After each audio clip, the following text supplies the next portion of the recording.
You don't need a flag, do you? Mm-mm. Yeah, okay. I'm good. The sun's down. We shouldn't be getting any flare anymore. Yeah, famous last word.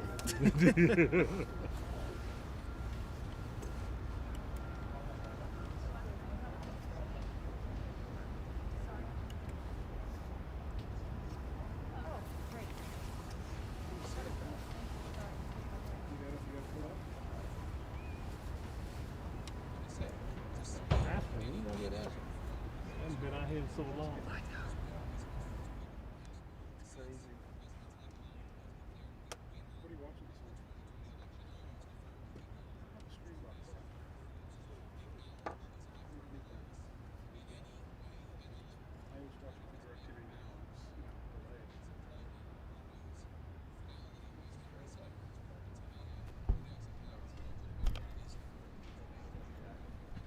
I'll show you that color.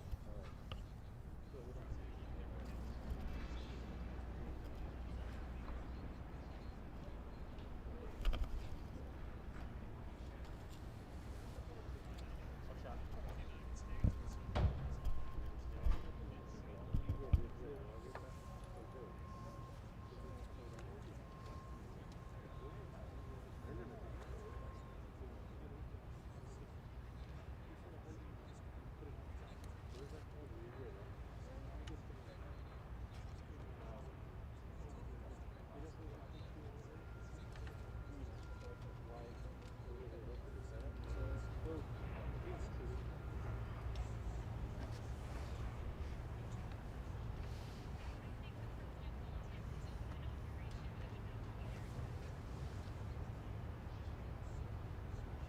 Well, good to be with you, Neil. Obviously, with 10 million cases, more than 240,000 deaths, it is difficult in any circumstance to consider news positive when it comes to COVID-19. However, when you consider the fact that the president spent much of the fall talking about the possibility of a vaccine, an anti-COVID-19 vaccine, perhaps by the end of the year, and yet we could very well be on the cusp of something like that. You and I had a chance to talk last week about that Pfizer test trial exceeding 90% effectiveness. And so we wonder what the president will say here in the Rose Garden today. A lot of people have a lot at stake here. And clearly, Neil, when you consider this is a very difficult time for a number of Stanfords who simply don't know if they'll be here, say, 8 weeks from now, or if they'll keep going on business as usual. All the same, the president is expected to talk about Operation Warp Speed. He wants to make sure that the American people have an opportunity to have this vaccine and that it will be free for all Americans as we continue to await his comments. I mentioned the death toll, over 240,000, and you talked about a spike in cases that also coincides with a massive surge in testing around the country, and that's something we also anticipate the president will speak about here today. And while we don't know exactly what he will say today, we do know this. This has been a major focus, not just for the president, but also for the vice president, and we look forward to the comments, as do all of the American people. I should also point this out very quickly, Neil, from the campaign's perspective, they continue to push on. They say lawsuits are going on, they continue to fight for the 2020 election outcome, and the president, we suspect, will also say, if he does take questions, perhaps he will say, yeah, he continues to fight on. Of course, that it's coming up in just a few moments, and of course, we'll be here for you for live coverage, but now back to you.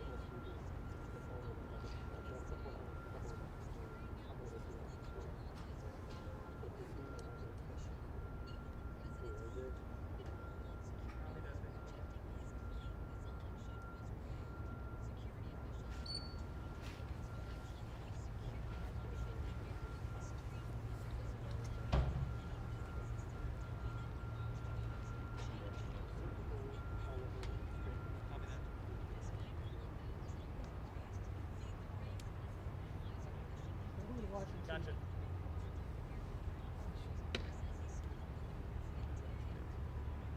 Copy that.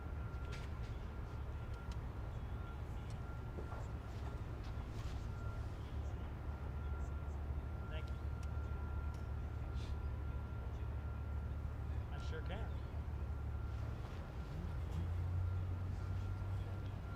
Who's the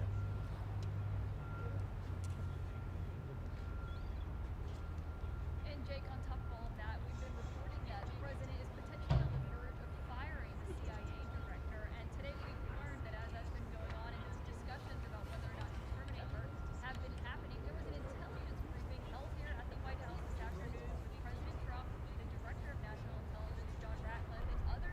Yeah, quite a while indeed, and we're obviously very eager to hear what the president has to say, not just about Operation Warp Speed, but also about the 2020 election and where we are at this very hour. We've talked at great length about lawsuits. Some of them have been dismissed. Others we've seen teams withdraw, and other local folks have had a chance to get involved. And so we'll obviously keep an eye on that and see if the president has something to say about that. But with respect to Operation Warp Speed, we want to know where we are. All Americans have been asking the question, might we have a possible anti-COVID-19 vaccine by year's end? You heard the president speaking at great length about that throughout the fall. And just last week, with Pfizer's test results, more than 90% effectiveness, there have been a lot of people who have felt very bullish about the idea that very soon Operation Warp Speed could in fact produce an all-important anti-COVID-19 vaccine. We don't know if that's exactly what the president will say today, although we do suspect he'll have an update on the ongoing fight against COVID-19. This, as we have seen a spike around the country, not just in cases, but also in the massive amount of testing that is ongoing in the country. We'll, of course, be here for you, but for now, back to you.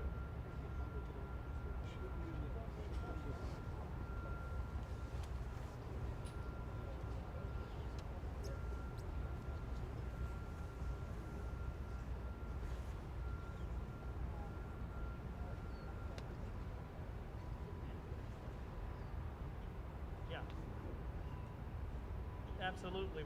We've seen the president comment at length about the ongoing challenges with respect to legal battles around the country. He's actually lost a couple here in the last couple of days. Maybe he'll talk about that and maybe update us on the fight there. But I think a lot of people want to know not just how the battle is going, but if it doesn't go his way, how might he decide to gracefully bow out and allow the president-elect, the presumptive president-elect Joe Biden, to move on and move forward.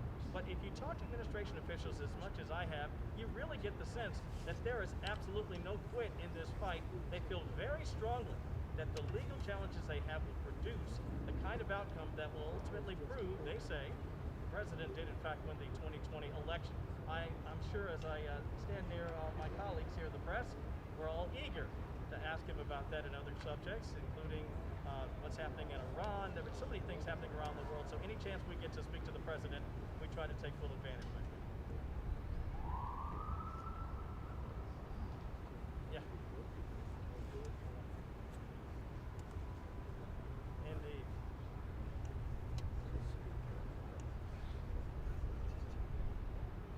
Anytime. Thank you. Just now.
Ladies and gentlemen, the President of the United States.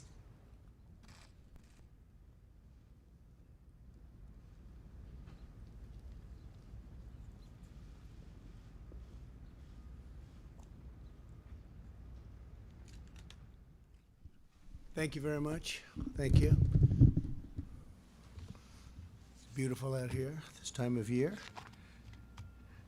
In the past 9 months, my administration has initiated the single greatest mobilization in U.S. history, pioneering, developing, and manufacturing therapies and vaccines in record time, numbers like nobody's seen before.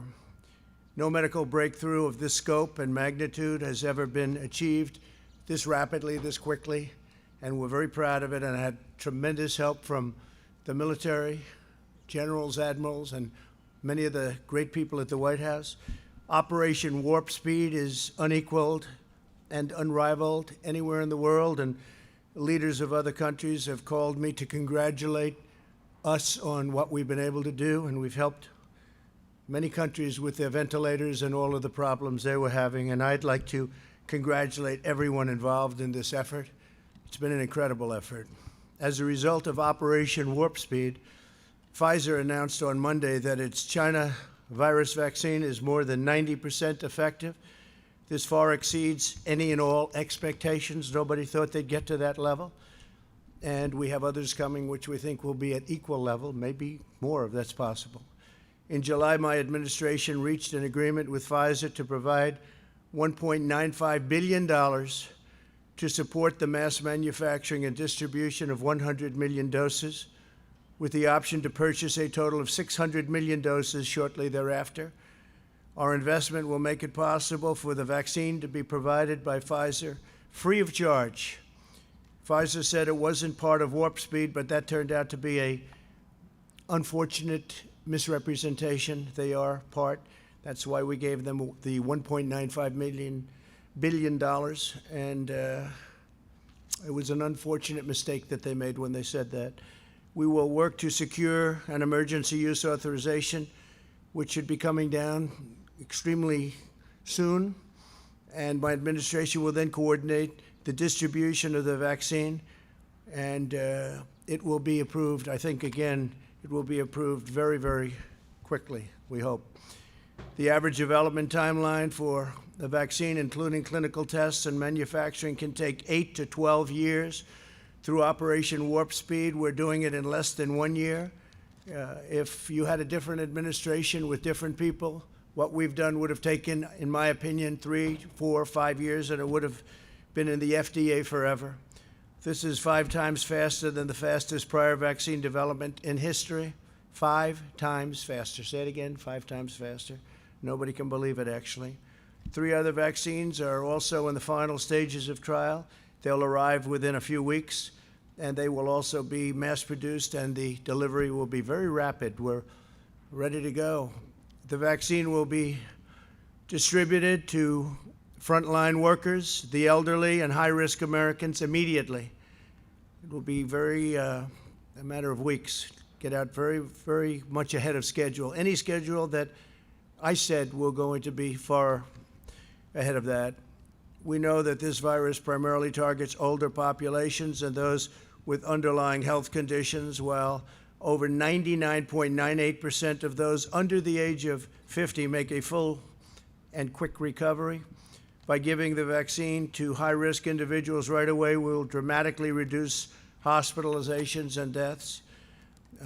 Case levels are high, but a lot of the case levels are high because of the fact that we have the best testing program anywhere in the world. We've developed the most and the best tests, and we test far more than any other country, so it shows, obviously, more cases.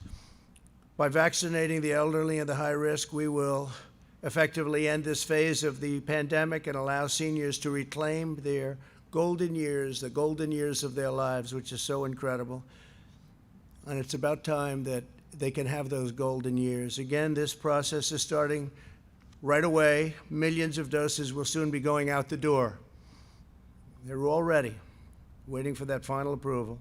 As soon as April, the vaccine will be available to the entire general population. with the exception of places like New York State, where, for political reasons, the governor decided to say, and I don't think it's good politically. I think it's very bad from a health standpoint, but he wants to take his time on the vaccine. He doesn't trust where the vaccine's coming from. These are coming from the greatest companies anywhere in the world, greatest labs in the world. But he doesn't trust the fact that it's this White House, this administration. So we won't be delivering it to New York until we have authorization to do so, and that pains me to say that. This is a very successful, amazing vaccine at 90% and more. But so the Governor Cuomo, will have to let us know when he's ready for it. Otherwise, we can't be delivering it to a state that won't be giving it to its people immediately. And I know the people of New York very well. I know they want it. So the governor will let us know when he's ready. He's had some very bad editorials recently about this statement and what's happened with respect to nursing homes and his handling of nursing homes. And I hope he doesn't handle this as badly as he's handled the nursing homes. But we're ready to provide it as soon as they let us know that they'll actually use it. And again, it's a very safe and a great vaccine. Already we have among the lowest case fatality rates, our country, anywhere in the world, the entire world, and we've performed significantly better than our peer countries. As far as therapeutics are concerned, my administration's also made critical investments in therapies that have helped reduce the mortality rate by 85%. That's, to me, one of the most exciting things. It's incredible, some of the antibody vaccines and others that have come out and have really helped people. 85%. Last month, the FDA approved remdesivir, and we've secured enough remdesivir to treat 850,000 patients. My administration finalized an agreement with Eli Lilly to purchase the first doses of their antibody therapy, which shows amazing results. This treatment will be available completely free of cost to patients. 5,000 units have already been shipped, and many more are going out the door as we speak. We've also reached an agreement with AstraZeneca for the large-scale manufacturing of their antibody treatment, which is excellent. We expect to issue emergency use authorizations for a number of additional treatments in the near future. Tremendous promise, but remember the 85% number. That's an incredible number, but we have some tremendously promising drugs online and ready to come out. We have ensured that our frontline workers have all the tools they need. My administration's invoked the Defense Production Act and related authorities over 100 times and have made a historic investment into our industrial base. All states that requested PPE from the federal government have received the PPE almost immediately upon request. Every American who needed a ventilator has had access to a ventilator. Think of that. Very complicated piece of equipment, very expensive. And we haven't had one person in this whole country that has requested or needed a ventilator that hasn't had it.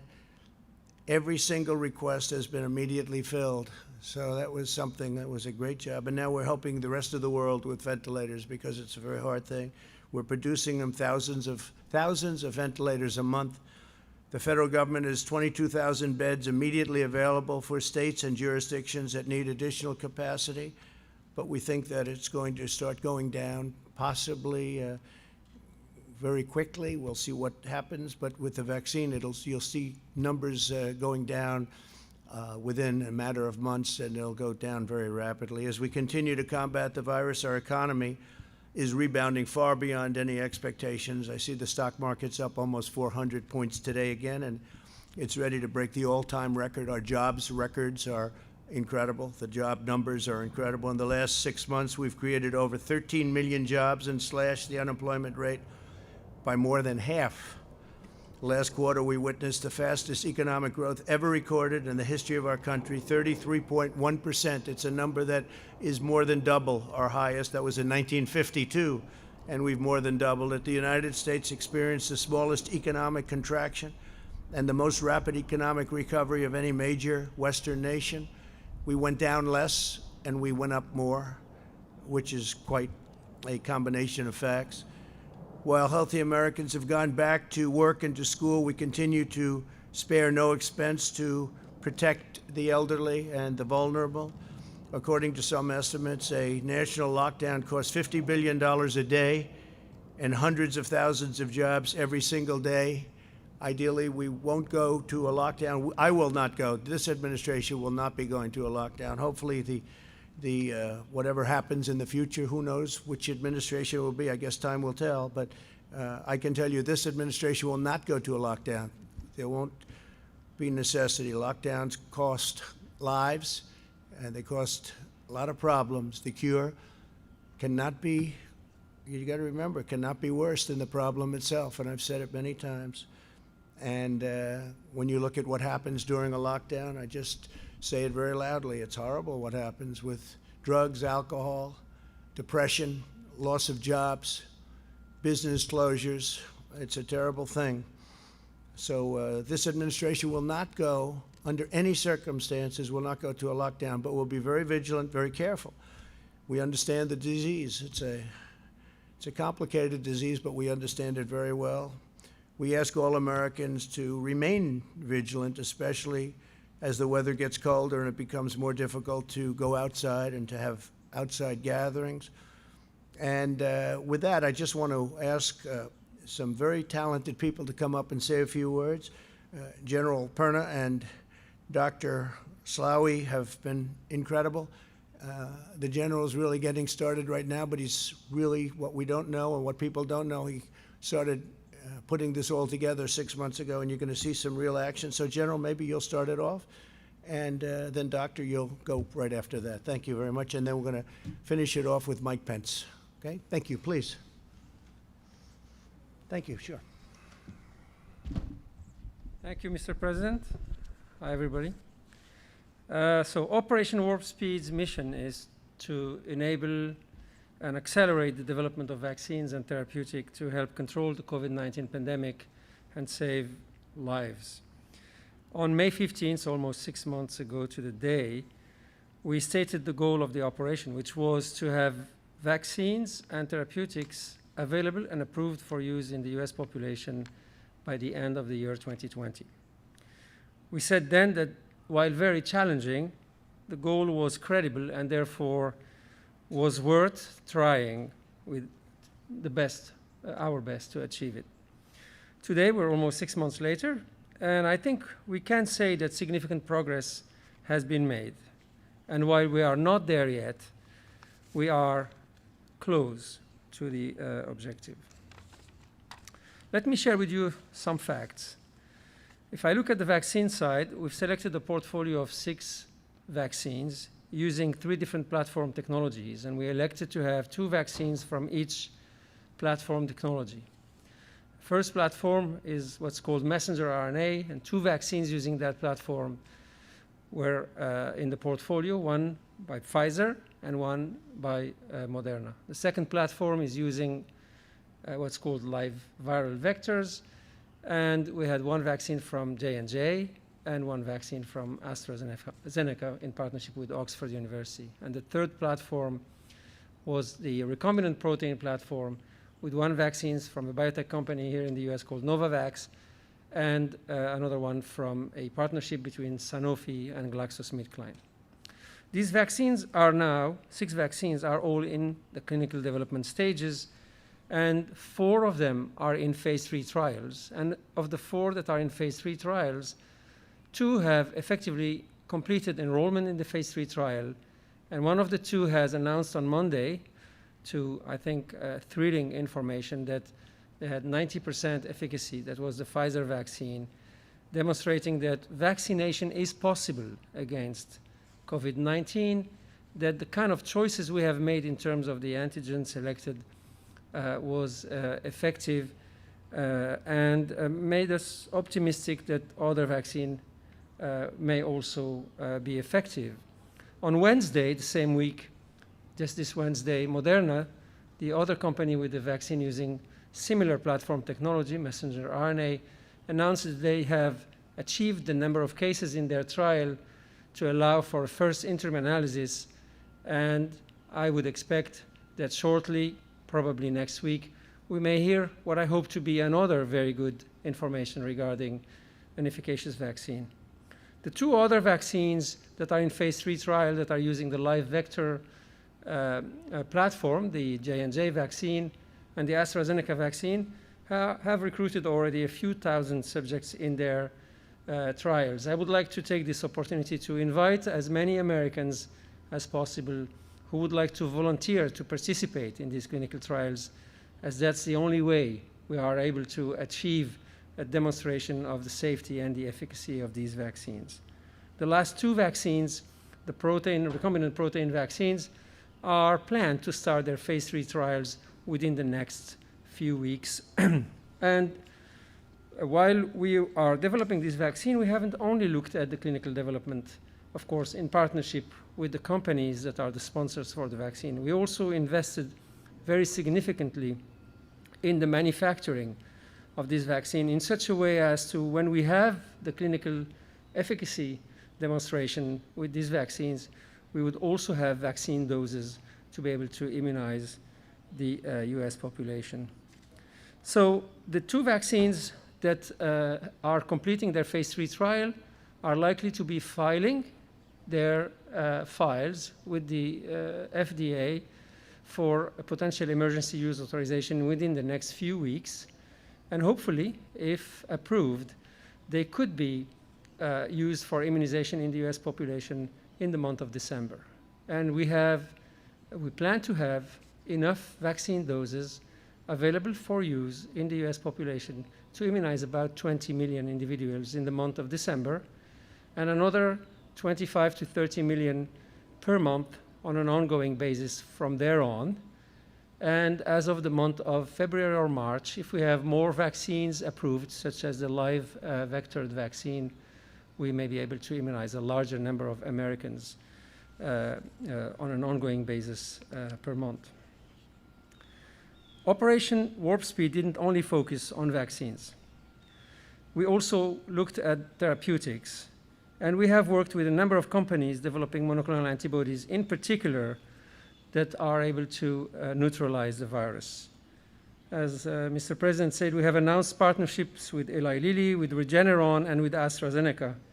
And on Monday, Eli Lilly's monoclonal antibody was granted an emergency use authorization to treat patients that are infected and at risk of hospitalization. The Regeneron monoclonal antibodies have been also filed for emergency use authorization, which is currently under review and is potentially reaching approval within the next few weeks. And finally, AstraZeneca just in the last few days has received a green light to start 2 large phase 3 trials with their monoclonal antibodies supported by Operation Warp Speed to prevent the acquisition of COVID-19 disease in very frail subjects or in very high-risk subjects as a protective alternative to a vaccine.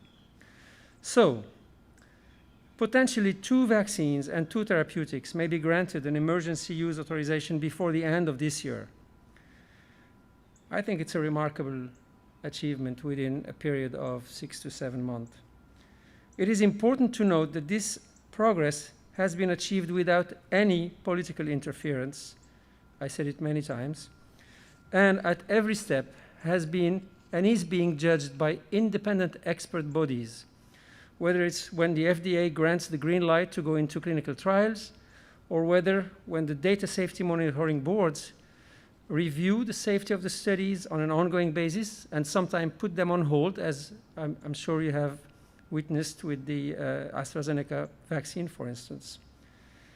And these same data safety monitoring boards are the independent boards of experts that analyze the efficacy of the vaccines and the safety of the vaccines and tell the companies whether they should progress with the filing of an emergency use authorization or not. So it's not the companies, it's not Operation Warp Speed, it's not the US government, it is independent experts that assess the safety and the efficacy of the vaccines that are being tested. And when the FDA will review these vaccines and these therapeutics, they will also have the advice, public advice, from boards. One of them is called the VRPAC, that is the advisory board to the FDA for vaccine reviews. After review of the data, transparently and available to everybody to look into, before the FDA then make its decision to either authorize a vaccine or not authorize it. On that basis, I personally feel very comfortable to say that the vaccines and the therapeutics that we have helped develop and accelerate will be judged independently, and if approved, should be used by all in the population. Because I believe vaccination is likely to be the cornerstone among all the other measures that we have to take to help us really control this pandemic. I will now pass to my co-leader, General Perna, who will tell you more about the support that the operation has provided to manufacturing of the vaccine and also to their distribution. Thank you very much.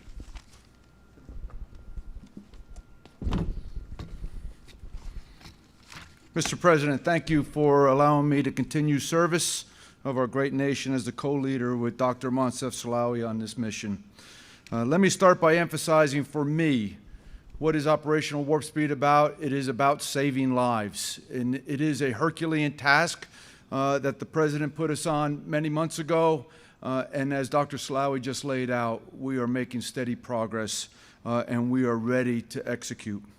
Through the whole of American approach, we have leveraged the best of nation in federal government, local, states, industry, and academia to expand the capacity and capability to achieve our mission. It has been powerful. We have capitalized on the best contracting, logistics, and planning experts available to synchronize and integrate all phases of the operation, from development of the vaccine, manufacturing of the vaccine, and finally distribution of the vaccine. 6 months ago, the capacity did not exist in our nation's pharmaceutical production base.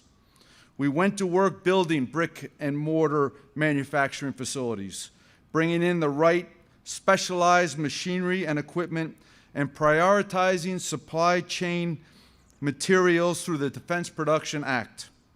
Today, we expect to have tens of millions of doses immediately following EUA, and we will distribute them as soon as the FDA applies the EUA. We will do that within 24 hours of the EUA. We are harnessing the strength of commercial industry and the existing vaccine delivery capabilities and infrastructure. Our nation deserves this. Vaccines will be allocated pro rata by population so that we ensure fair and equitable across.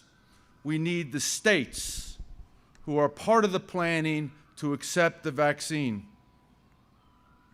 We are working closely along with the CDC, the 64 jurisdictions and states to ensure vaccine can safely and quickly get to those who need it first. And then we have plans to ensure that it spreads exponentially across our country and that no place is left without a vaccine. At the end of the day, our success is going to be judged by the availability of the vaccine as shots go in arms. It is the partnerships we have formed with the pharmaceutical companies like Pfizer and Moderna, distribution companies like McKesson, FedEx, and UPS, and pharmacies like CVS and Walgreens that have agreed to do things differently, to think, how can we get this to the American people in the most rapid and expeditious way? We will be successful because of this all of America approach, this collaboration, this effort that everybody is leading towards. I will end where I started. This is about saving lives, the lives of the great American people.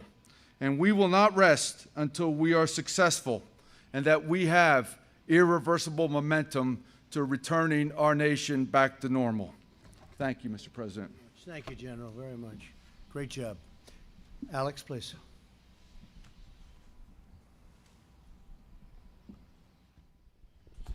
Thank you, Mr. President, for providing the leadership that's gotten us where we are today. The success that Operation Warp Speed has realized so far has been made possible only because of the bold vision you announced not even 6 months ago, right here in the Rose Garden. To highlight 3 of the remarkable accomplishments we've seen just this week. First, Pfizer announced very promising data on its vaccine candidate. Second, the FDA authorized and we have begun to distribute and administer Eli Lilly's monoclonal antibody to help Americans at risk for serious disease stay out of the hospital. Third, another vaccine company, Moderna, announced that it's reached a critical clinical trial milestone, meaning we may see data from them within days. Back in the spring, we were told by all of the experts that a vaccine was a year or a year and a half away, and the announcements I just highlighted would have been unthinkable. The President said that's not acceptable, and thanks to the support he's provided, we're now on track to deliver a safe and effective vaccine to our most vulnerable this year. As I worked with the President to assemble this team and organize this effort, his support was indispensable at each step of the way. We went out and found the very best people on the planet to do the job, who you just talked with. Dr. Slaoui, the world's most successful vaccine developer. General Perna, one of the world's most qualified logistics leaders. When I first talked to Dr. Slaoui and General Perna about our goals and recruited them to this effort, we dreamed of being at the point we're at today, on track to achieve the incredibly ambitious goal we set together. The President gave us the full financial support we needed, enabling us to invest more than $10 billion to de-risk vaccine companies' development efforts and manufacture product in advance. Our completely unprecedented partnership with the Defense Department has given us a comprehensive public-private plan for distribution and helped each Operation Warp Speed vaccine maker secure what they needed for manufacturing, including Pfizer's ongoing production this week. Operation Warp Speed has always had one goal: saving lives. The President has given OWS the independence it needs to achieve that goal and ensured that we're following the procedures that Americans expect for any medical product they take. At every step, ensuring patient safety has been our top priority. This process has been driven solely by science and data. So it's a shame that some, one example being the governor of New York, have actually injected politics into the process and suggested the possibility of intentionally delaying access to an FDA-authorized vaccine, which is simply unconscionable. Because the President has delivered the full funding we need, the best people on the planet, and real independence for this project, Operation Warp Speed is doing something that's never been done before in history. This success means there is light at the end of the tunnel. Right now is not the time to let our guard down. We continue to encourage Americans to follow the 3 W's. Wash your hands, watch your distance, wear a mask when you can't watch your distance, and avoid settings where you can't do those things. Because of the incredible American spirit, because of what great scientists and public servants and innovators have done through Operation Warp Speed, we have such a bright future ahead of us. If we continue to protect ourselves, our families, and our communities, then I firmly believe that future will be here very soon. Thank you, Mr. President, for making that very bright future possible for the American people. Thank you very much. Appreciate it. Thank you. Mike Pence, please.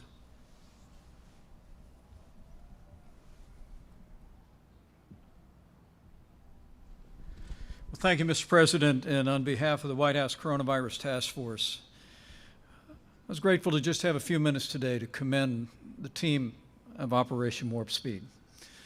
It was your vision that we could harness the ingenuity and the creativity of America's greatest pharmaceutical and research companies to speed in record time a vaccine that would save American lives. You told the American people that we would have a vaccine before the end of the year, and some scoffed at that timetable. But I can tell you the team on Operation Warp Speed didn't. These great research companies didn't. And as you've articulated here, Mr. President, the American people can be comforted with all the news this week that help is on the way, that literally pending FDA approval of the Pfizer vaccine and perhaps very soon another vaccine that will be submitted by Moderna and even other companies that before the year is out, we'll be able to administer a vaccine to tens of millions of Americans, as you've said, Mr. President, beginning with those most vulnerable, beginning with our seniors all across this country, beginning with our healthcare workers and first responders at the point of the need. It is an unprecedented medical mobilization, the greatest in the history of our country, and I join you in commending this team. Let me also say, Mr. President, that the White House Coronavirus Task Force will be meeting with our nation's governors in our regular conference call this Monday. We'll be reviewing with them the progress on the development of a vaccine, our plans for distribution, but we'll also be reviewing each and every state's specific plans for distributing the vaccine. Continue to urge governors to have those plans developed and prepared and ready for immediate implementation.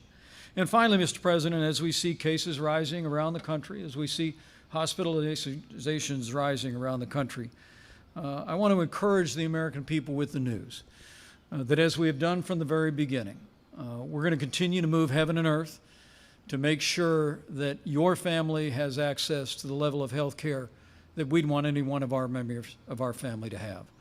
I spoke to FEMA today, and as we heard reported at our last task force meeting, Mr. President, we're receiving requests from states for PPE, for personnel, but we're meeting all of those requests. And according to our team on the ground, we continue to believe that we'll be able to meet the requests for PPE and equipment, both from the Strategic National Stockpile, also from the commercial market, to make sure that those needs are all met.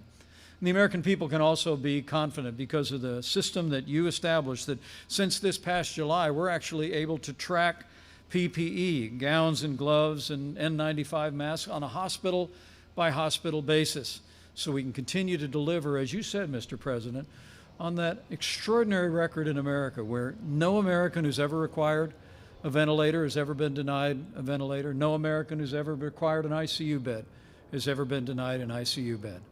So the good news today through Operation Warp Speed, Mr. President, is help is on the way. It's on the way right around the corner.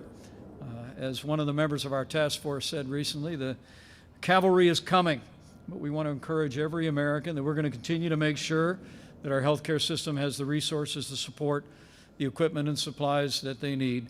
And we also, Mr. President, as we see cases rising, particularly in the heartland of this country, but in communities all across America, we encourage every American, as the Secretary did and as you have, continue to practice good hygiene, wash your hands, practice social distancing, wear a mask when that's not possible. We all have a role to play. We all know what to do to protect the vulnerable, to look after our families and our neighbors and friends, and we encourage every American, with all the good news this week, to continue to be persistent in putting the health of yourself, your family, your neighbors, co-workers, and friends first. And we'll get through this, and we'll get through this together.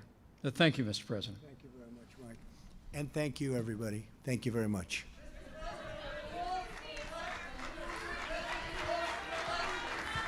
When we said he lost the election, sir.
Steve Hobbs.